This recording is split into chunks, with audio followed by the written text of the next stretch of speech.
Mukunda jewellers తెలంగాణలో మొట్టమొదటి factory outlet మన కొత్తపేటలో ఫిబ్రవరి 14న గొప్ప శుభారంభం. అందమైన ఈ శుభారంభంలో ఎన్నో విశేషాలు. ముకుందా జ్యువెలర్స్ కొత్తపేట. నమస్కారం అండి, మీ పేరు? నా పేరు బొడిగ మనోహర్, 63వ డివిజన్, ఏం చేస్తుంటారు? నగరం, ఆటో డ్రైవర్ని. ఎంతమంది పిల్లలు? 3 పిల్లలు, 2 అబ్బాయిలు 1 అమ్మాయి. ఏం చదువుకుంటున్నారు? పెద్ద బాబు వచ్చి 10th క్లాసు, చిన్న బాబు వచ్చేమో 8th క్లాసు, పిల్లలు వచ్చామో 7th క్లాస్. ఎలా ఉందండి ప్రస్తుతం ప్రభుత్వ పరిపాలన ఎలా ఉంది? ప్రభుత్వం పరిపాలన చాలా బాగుంది. ఎందుకంటే మాకు అమ్మ కూడా వస్తుంది, ఆటో డబ్బులు పడుతున్నాయి, ఇల్లు వచ్చింది, అన్ని విధాలుగా జగన్ వల్ల మాకు అంత విధాలుగా మాకు సేపే జరిగింది.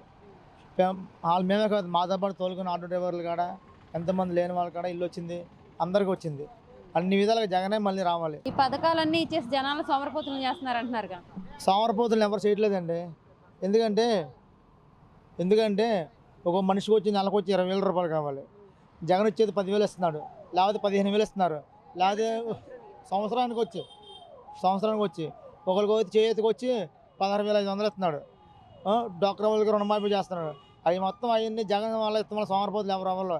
జగన్ సామాన్యులు లేని వాళ్ళనే, పేదరికం వాళ్ళని అందరిని ఆదుకుంటున్నాడు జగన్ గారు. ఆ సోమరపోతులు ఎవరు ఒక కుటుంబానికి వచ్చి 2,50,000 రూపాయలు కావాలి, 3 లక్షలు కావాలి సంవత్సరానికి వచ్చి. ఎలా సోమరపోతులు అవుతారండి? మరి ఈ పథకాలు తీసుకొని అంటే జనాలకి 10 రూపాయలు ఇచ్చేసి 100 రూపాయలు లాగేసుకుంటున్నారు జనాల దగ్గర అని చెప్పేసి అంటున్నారు కదండి. అలాగని చంద్రబాబు టైంలో లాస్ట్లో కూడా పసుపు కింద 10,000 ఇచ్చాడు, అంతమించి ఏమి ఇవ్వాల. ఎవరు డబ్బులు ఎవరు లాక్కూడలేదు, ఇచ్చే కూడా కావాలిగా. నువ్వు నా 10 రూపాయలు. ఈయన 10 రూపాయలు ఇచ్చేసి ఈ రేట్లు పెంచేసి 100 రూపాయలు లాగేసుకుంటున్నాడు జనాల దగ్గర అంటున్నారు కదండి. ఏమంటే అన్నీ ఉట్టి మాటలండి. మన రాష్ట్రం మామూలుగా మన ఆంధ్రప్రదేశ్ ఒకటే కాదు, అన్ని రాష్ట్రాల్లో రేట్లు పెరిగినాయి. తమిళనాడులో పెరిగినాయి, తెలంగాణ రాష్ట్రం ఎలాంటి రాష్ట్రం, ఐటీ కంపెనీ ఎలా ఉన్నాయి, వాళ్ళకి 7 లక్షల కోట్ల అప్పులు ఉన్నాయి. ఏ రాష్ట్రంలో ధరలు ఎక్కడ తగ్గదు, అన్ని రాష్ట్రాలు పెరిగినాయి. ఏంటంటే ఈ కరోనా వల్ల అన్ని విధాలుగా.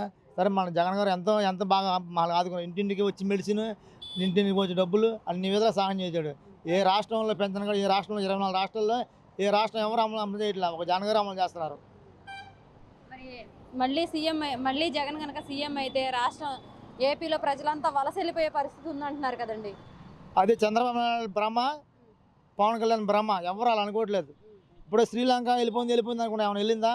వాళ్ళ భ్రమ చేసుకున్నారుగా. పాకిస్తాన్ వెళ్ళింది అన్నారు. అది దేశాలు అయ్యి, మన రాష్ట్రాలు ఇవి. ఎవరైనా సరే జగనే రావాలని కోరుకుంటున్నారు. ఎందుకంటే ఆయన పనులు చేసిన పథకాలు నేను చెబుతున్నాడు. మేము ఏలూరులో 7 లక్షల మంది జనాలు వచ్చారు. ఇసుకైతే రాని జనాలు వచ్చారు. ఇసుకైతే రాని జనాలు వచ్చారు. ఎవరి వల్ల చేయట్లేదు, ఎవరి వల్ల ఏం చేయలేదు. అవన్నీ బ్రాహ్మణ మాటలే. గెలవని వాళ్ళు జగన్ మీద గెలవలేక ఈ మాట చెబుతూ ఉంటారు. ఆయన ఉట్టి మాటలే. మరి అసలు జగన్ ఏ పని చేయలేదు. జగన్ ఒక సైకో అని అంటున్నారు కదండి. ఇప్పుడు ఆయన గురించి ఒకవేళ మాట్లాడితేనే తీసుకెళ్ళి కొట్టేస్తున్నారు అని అంటున్నారు, కానీ రౌడీ రాజకీయం నడుస్తుంది ఇక్కడ అంటున్నారు కదండి. ఎవరిని కొట్టారండి? మీరింత పబ్లిక్లు 10 మంది వచ్చి మీరు అడుగుతున్నారు, మేము కొట్టారా ఉన్నా చెప్పండి. నువ్వు కొట్టారా? ఇప్పుడు సాడిగా బోడి కాదు, మేము అడుగుతలేదుగా. నిజాయితీగా పళ్ళు దగ్గర ఎక్కడి దగ్గర ప్రజల పాలన ఎలా ఉంది మేము అడుగుతున్నారు. మేము కొట్టారా ఎవరన్నా? అది టీడీపీ వాళ్ళు అనే బ్రహ్మాలు, జనసేన అనే బ్రహ్మ, సిపిఎం బీజేపీ వాళ్ళందరూ కలుసుకొని మోడీ గారు కాళ్ళు పట్టుకుని వెళ్ళి మా చంద్రబాబు నాయుడు ఈ పనులను చేస్తున్నాడు. మరి వాళ్ళే కాదు, జగన్ గారి సొంత చెల్లెలు కూడా, ఆవిడ కూడా అసలు నువ్వేం అభివృద్ధి చేసావు అని చెప్పేసి అడుగుతుంది కదా వాళ్ళ అన్నయ్యని. ఏమంటే జగన్ గారు చెల్లెలు చేస్తుందంటే ఆమె ప్రయత్నం ఆమెకుండే. ఆమె పార్టీలోకి వచ్చింది, ఇందులోకి వచ్చింది, అన్నీ చేస్తుంది. తెలంగాణలో పార్టీ పెట్టింది, ఆమె గాలికి వదిలేసింది, మళ్ళీ వచ్చి మన ఆంధ్రప్రదేశ్కి వచ్చింది. జగన్ గారు కానీ ఏమన్నా చర్మగా ఒక మాట అన్నారా? దేవుడు చూసుకుంటాడు అన్నీ. మిత్రనా మనకు బంధుత్వాలు ముఖ్యంగా, మన పార్టీ ముఖ్యం. మరి తెలంగాణలో ఒక అవినీతివంతుడిని గద్దెదించాను, ఇక్కడ కూడా ఈ అవినీతివంతుడిని కూడా గద్దెదించుతాను అని చెప్పేసి అంటున్నారు కదా ఆవిడ. తెలంగాణలో అవినీతి వల్ల గజ్జి దించుతామని ఆమె భ్రమ. ఎందుకంటే ప్రజలు మార్పు కావాలనుకున్నారు, వేసుకున్నారు అంతవరకే. జగన్ కాదు ఆమె దింపుతాం, నేను అమ్మలు వచ్చినామా జగన్ వల్ల ఎవరిని దింపుతామా? ఇప్పుడే 2024 కాదు, 30 సంవత్సరాలు జగన్ సీఎం. మరి జగన్ గారిని పులివెందులో ఓడిస్తానంటున్నారు కదండి. ముందు అక్కడ చంద్రబాబు నాయుడు పోటీ చేయాలిగా. అసలుకి ఎలా ఓడిస్తే పోటీ చేయకుండా అన్ని కళ్ళ భ్రమలు కంటమే. అర్థమైందా? చంద్రబాబు నాయుడు అయినా, పవన్ కళ్యాణ్ అయినా, బీజేపీ అయినా, సిపిఎం అయినా, ఇంకెవరుతున్నా సరే జగన్ గారిని ఇంటికి కూడా పెగలేరు. పులివెందుల్లో నేనే అవసరం లేదు, మా అభ్యర్థి అయినా చాలు జగన్ ఓడియడానికి అని చెప్పేసి అంటున్నారు కదండి చంద్రబాబు నాయుడు గారు. పులివెందులో కాదండి, ముందు నారా లోకేష్ బాబుని గంజి చిరాయించి మంగళగిరిలో పోటీ చేసి ఓడిస్తామని చెప్పండి. అది పులివెందు అక్కర్లా. విజయవాడ సెంట్రల్ విజయవాడలో ఉన్న పక్కన ఉన్న మంగళగిరి, గుంటూరు జిల్లా మంగళగిరి నియోజకవర్గంలో చంద్రబాబు నాయుడు అబ్బాయి లోకేష్ బాబుని గంజి చిరంజీవితో పోటీ చేసి ఓడితే గెలిపించిన అది చాలు. అదేంటండి ఆయన మొన్నటిదాకా యువగాలం చేశారు, మళ్ళీ ఇప్పుడు శంకారం అని చేస్తున్నారు. జనాలు కూడా ఓ కుప్పలు తెప్పలుగా తరలొస్తున్నారు కదండి చూడటానికి. అన్ని కుర్చీలు తెప్పించి ఏమి అక్కడ ఎప్పుడో కనపడే టీవీలో మళ్ళీ కనిపిస్తలా. జగన్ దెబ్బకే మొత్తం వెనక్కి వెళ్ళిపోయాడు నారా లోకేష్ బాబు. మరి జగన్ ప్రజల్లోకి రావట్లేదు, పరదాల చాటునే తిరుగుతున్నాడు అని చెప్పేసి అంటున్నారు కదండి. కళ్ళు లేని వాళ్ళు గుడ్డోళ్ళు ఎన్నో చెబుతారు. కళ్ళు ఉన్న వాళ్ళు జనాలకు వచ్చి రేపొద్దున్న 18 తారీఖున రాత్రి వాళ్ళ మీటింగ్ ఉంది. జగన్ ప్రజల్లోకి వస్తుండో లేకపోతే అడవుల్లోకి వస్తుండో వాళ్ళు చూస్తున్నారు. కళ్ళు లేని వాళ్ళు చెబుతారు.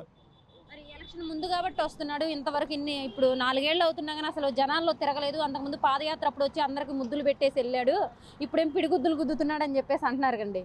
జగన్ గారు పాదయాత్ర చేసిన స్టేజ్ మీద చేసిన పిల్లలైనా ఎవరైనా సరే ఎవరికి ఇవ్వాల్సిన బట్టన్ నొక్కి జగన్ గారు అందరూ డబ్బులు ఇస్తున్నారు.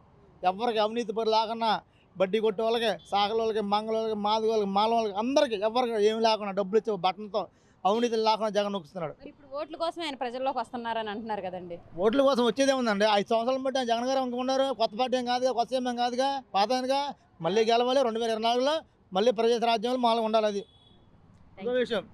ముఖ్యంగా 63వ division central MLA Malladi Vishnu గారు భారీ మెజార్టీ గెలుస్తాడు. బోండా ఉమ్మ మీద ఓడించి 30,000 ఓట్లు మెజార్టీ గెలుస్తారు.